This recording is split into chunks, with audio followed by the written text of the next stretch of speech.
Nandi agado okubaako upgrade za kyewagula basinga mu mbuuza what happened, where she dragon she. Whom am I talking about? Dragon oba kyewagula? Kyewagula. Nandi agado okubaako ku upgrade za kyewagula basinga mu mbuuza where is he, what happened to him, what is going on. Next to sina man.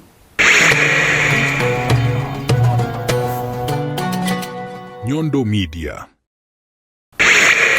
Ayimuna kunyiga munvume bana ekye munvume tekiriyo kye mutanvumye tekiriyo naye just simply nga sina maanyi sabagala okumanya update zonna ekituufu kiri nti sina maanyi amanya yenze Nyondo Rozet era nga mbanjulira ekizigo kinene ekya Nyondo Glim.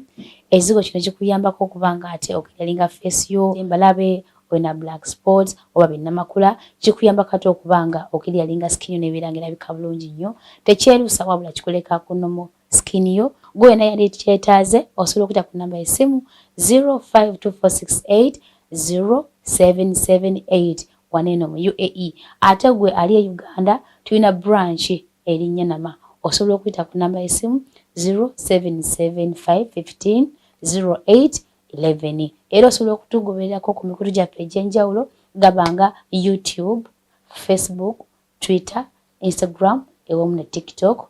Nyondo Media, Nyondo Rozet, Nyondo Glim. Ina maanyi naye kangezeeko okwekakakaka. Genda baby kangezeeko okwekakakaka nfune kumanyi babulire what is next. Anyway, mpozi n'ekirala njagala bategeeza bana bakoze ekizigo kya Nyondo Glim muli kumulamwa. Kino ekizigo kunyirira kulabika bulungi kushanana. Muli kumulamu mwenda bakoze ekizigo kya Nyondo Glim. Mwesiimye kirimu omukisa, kirimu buli kimu kyonna kyomanyi nti kyaki. Era nakedde ku makyo olwaleo njagala okupagizeyo ka content yakapya. Mbanonyizeyo ka content yakapya. Sisiri twabikowa, ebikadde tubikoye, mutuyimbiza oluyimba olunyuma, twabikowa, ne dragon twamukowa. Na. Nakedde nga njagala mbayizeyo ka content yakapya n'ekituufu kiri nti nakedde siina maanyi. Nga siina maanyi. Naye kake mbabulire kye ekigenda mu maaso n'ekyewagula twamulekayo ku poliisi ya Usapi. Twamulekayo nga bamugalidde naye ekiddako basika kimwagala okumanya kati ngenda kubanga nkibabulira. Mpozi n'ekyala abanvuma bamikwano it's okay. Nze tewali kyemutanvumangako, tewali kipya, so I'm used to each and every one of you abanvuma, so it's not new and no one can move me. Yes, I am supposed to do what I am supposed to do. Quiet, please, quiet, silence. Hama.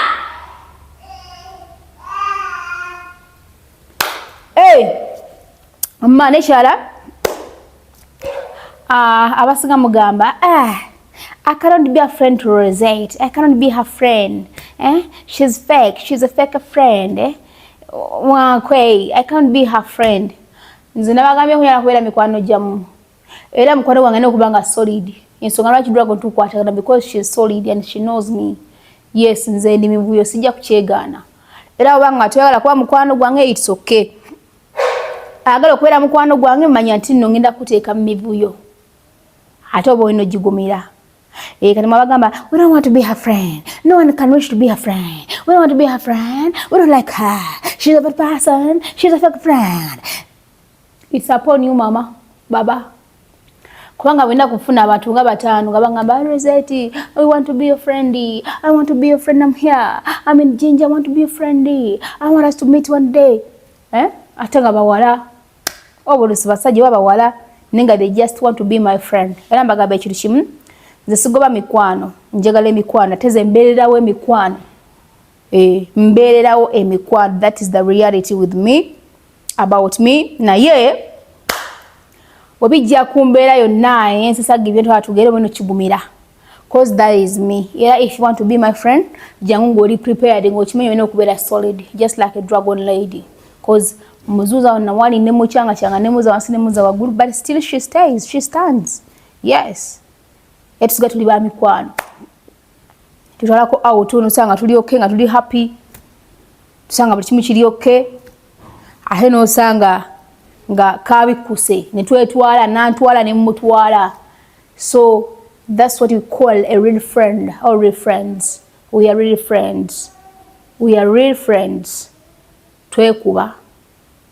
Twetomeza. Twekolako buli kimu kyonna, but we still stand. Kati gwagamba, I don't want to be her friend. I also don't want you to be my friend. Because to watu kunsobola. Abagamba, I want to be her friend. I want to be your friend. Mojenga muli prepared. Nchidamu. Mojenga muli prepared. Ngoli sodi. Ngoshimanja kudiringa nange. If you have any problem, if there is anything you want me to stand for you, I will stand for you. And on time. Naye, bochibanga chiza kuisa mgali kola chitwa tugena chi expecting. Because that is me. Yes. Nze sikwata mikwano just bwenti. Emikwano jangu jino kubanga jimiride jino kubera nga jiri solid. So that is me, Rozet. Jangu ngomanyi untuono kudiringa naye, she's going to be my friend. If I have a problem, she will stand for me. If this and that happened, she would be there for me. But on the other hand, simu hangu elabo ino mugumira yenze Rozet. Anyway, ebyache wagula biri bichache kigena maso. Munnange olwairo kumacha dangu nyankubidde kakasimu. Nangamba Rozet omulezi namugaide siganye navude nga ndi musanyufu nempulira nga mbutuufu era kale mulesi mabega mitayimbwa atagenda kuvaayo di andiko kukubamu ennyimba zibisexo nyimba kisima bichi bichwa tugende agenda kutandikira okukubamu ebinyimba yimba. So namugalidde, I think nawulidde nga ndi musanyufu nazze waka nga ndi musanyufu nga ndi happy naye ndi mukyala muzadde bisexo muzadde abaita kimanyi bisexo muzadde alina abaana. Benjagala wando kwatyako mu camera tulabe what happens next. Sitya biduduma, sitya byocha, sina kyentya, just ndi bwentyo ndi byange. Yes, that is the real me, ndi byange. Kati nagamba Rozet ni muzadde, kyewagula muzadde alina abaana alina omukyala, so simanyi kigenda kubeera kitya. Tuvuddeyo ebisera bino ebire by'ekyemisana yakubirayo kumakya tukwataganye ntugendayo kali just nkomye obukumi waka nenga kyewagwa tibamutuwadde. There is some money, there is some amount of money zibasaba to release him. Ze tugenze nga tuli ready, tuli prepared, so tunomulekayo. There is some amount of money zibasaba nenga tujja tukwasaganya with the time. Tuzibasaba mabatugoberera. We don't need any coin, any single coin from you guys. I repeat, tulwetaga serezo da kuvanye muli. Twakitandika oba nakitandika nyino kimaniriza oba tuno kimaniriza. So tukomyewo tebamutuwadde. Kyewagwa tebamutuwadde ne batugamba they need some amount of money. We have to pay that money there, or he has to pay that money there, or abantu, and then he can be released. So it is me, or it is us who started this, and then we supposed to end it. Simachira hugwa kitya cause the amount of money zibasabamu sinto notono ntiziri awo sente. It is some good amount of money, but tewali kitasoboka. Yes, so adebambuza what is happening, what is new, what about kyewagula, free kyewagula byonna twatugende. So eyo update bamutumye, they need some amount of money, not from you guys but from him or from us abakitandikawo. So we shall see what to do. Watuela kudayo di kubanga tuwagezo kitumanyi tugenda kugamba atomusonyi whatever bamute kumbe eri government nayo ine ebyayo. So tebamutuwadde byebyo. Naye nga mwebale kutwagala, mwebale kutufollowinga, mwebale kubeerawo. Yes, abamulaba muyomba, but still you are there, you're watching and you're enjoying. Omanyi kibagamba okulya ebintu nga tebikuwoomera bikuwokya nengo bya bikuwokya. So that's what you're trying to do. Abye muli abigezako kubookya ne mugezako okubiya hene mubimira temubiwanda. So that's what you're trying to do. Muli awe muyomba emmere yokya metooma temuli musukali temuli munnyo temuli mukiro temuli mukiri mulya muyomba naye mulya ne swane mukomba. Bravo. That's what we want. You eat ne mumalao. So that's what we want. Thank you so much for following us. Aba subscribing andabanga mweyongedde. Yes, subscription yangu yeyongera bagamba we are unsubscribing. It is only 2 of you abali ku unsubscribing and 100 people never subscribing. So who is winning? You who is subscribing or the one who is unsubscribing? You two, and the other ones 100 people who are subscribing, new subscribers. So ani abera winning. We don't force you to collect your subscription here. If you want to take it away, it's okay with you. And for those who want to subscribe, thank you so much. We honor you, we love you, we appreciate you. Thank you so much. May the Almighty God bless you, cause ka subscription akotera ku Nyondo Media tekana kya kujjako tekalina wabula obogase ku muntu omulala asigala naye akusabira mpeera na ugamuno kangene nkajjeyo tona kyofuna totally nothing. So bye byachewagula nenga ebizu byonna byava kayimba ke yayimba ati zenchimanyi oli bisexo oli bisexo twali kwataganye nayo Rachel bisexo oli mukazi oba oli musajja bisexual twandi kwataganye nayo Rachel bisexual tismaya gone chi dragon lwogudde olukutudde pata na dragon kasawuli oluyimba erinnya lyo gone chi dragon lwogudde olukutudde pata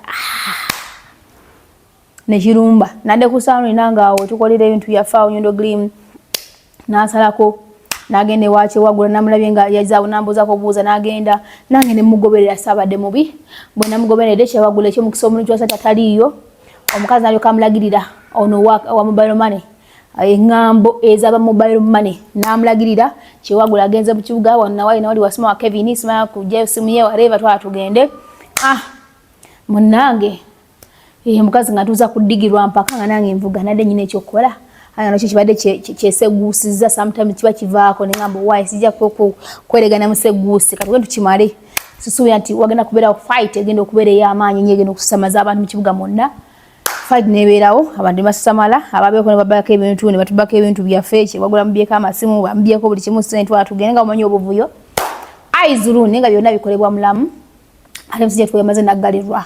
So tugenze olwaliro nga bagambye bamutumye they need some amount of money. See, from you people who are watching, quote me right, they need some money, but not from you.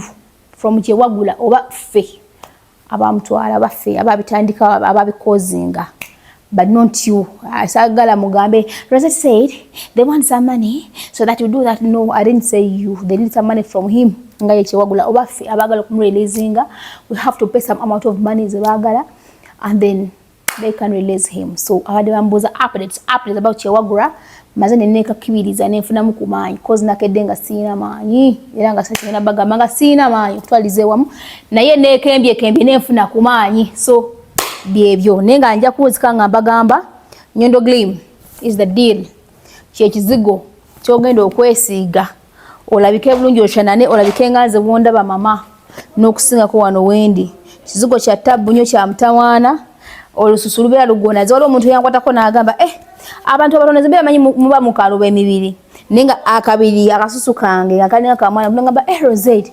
akabina yes kahono sikalene ne kagonda kalina kamwana muto akatumbwe kalina kamwana muto kathai kalina kamwana muto buli wamu wokwata wonna wagonda wanyirira ndo skini mugira basiya kweyogerako nnyo. Yes, so oli Saudi Arabia twagala kujja Saudi Arabia mu bwangu ddala twagala Saudi Arabia tubayitire ebizigo abo omandi wakatuyiye ngitwa tusa kubanga je muli mubayitirivu abali simanya kata. Yes, abali kata abali simanya where else Turkey yona je muli.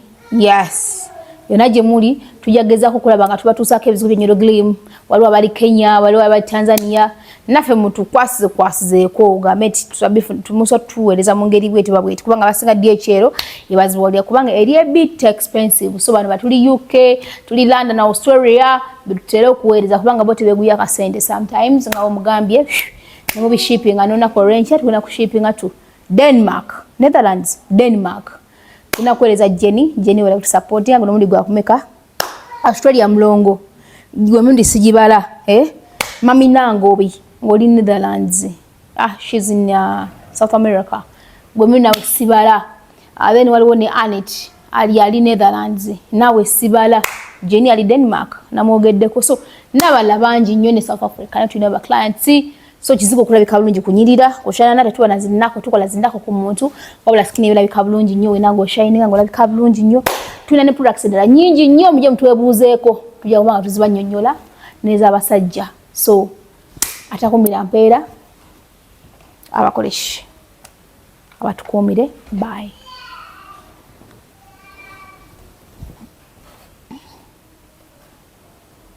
nze nkimanyi oli bisexual bisexual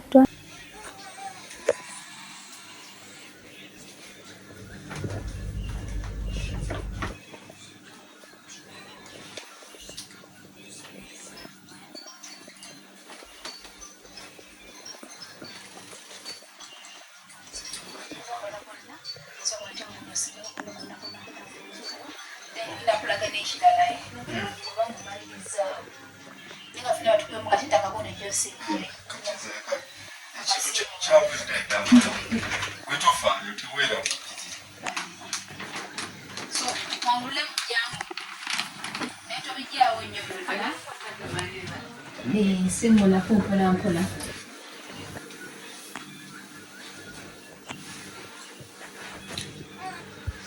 simu la kubona Uwama talo ndaba